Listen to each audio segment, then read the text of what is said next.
Nazdar lidi, tak vám ukážeme, jak vypadala naše výprava na drsný severomoravský sever.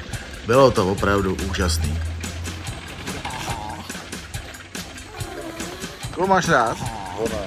Jo, proč ho máš rád? Já mám rád, protože veze malý, protože mladším lidem, menším lidem.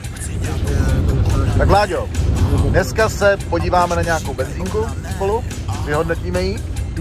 A jaká benzínka to bude? Bude to nějaká, kterou vybereme náhodně, ne? Takže na to se těšíme. Nálada byla skvělá a samozřejmě nechybilo občerstvení. Super knedl svěl Jára a Hanka si objednala výpečky, myslela řízek a dostala samozřejmě výpečky. Moc ráda nebyla teda. No a po cestě jsme měli možnost ochutnat i drsné počasí, které na severu panuje. Dostali tulení v autě a hurá na akci do hospody pod Čimlem. Tady vládne prezident našeho moravského klubu Stuhla. Je to fajn chlapík a my ho máme rádi.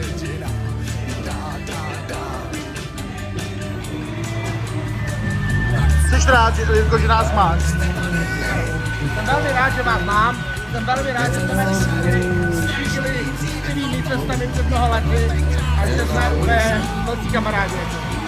No, znáte to, zelená tekla proudem, pivo bylo ve výřivce a nás nemusel nikdo moc pobízet.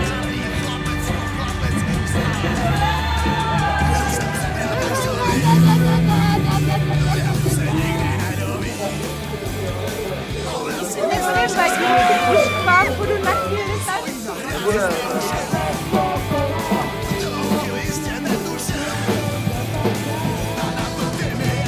K vidění byl dokonce i pravý břišní tanečník Hríša.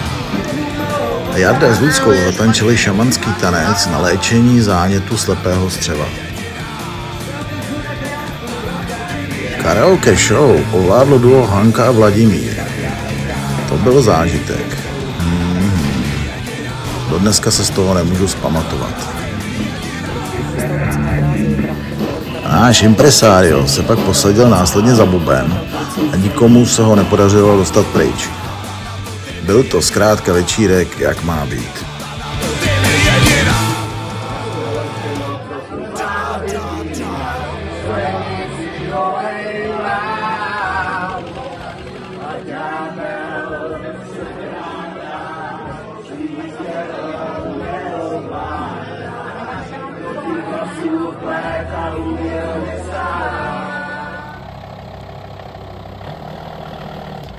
A pak už následoval jenom odjezd.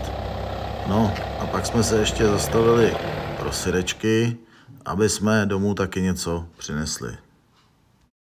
A to je tak asi všechno. Budeme se těšit zase příště. Čau.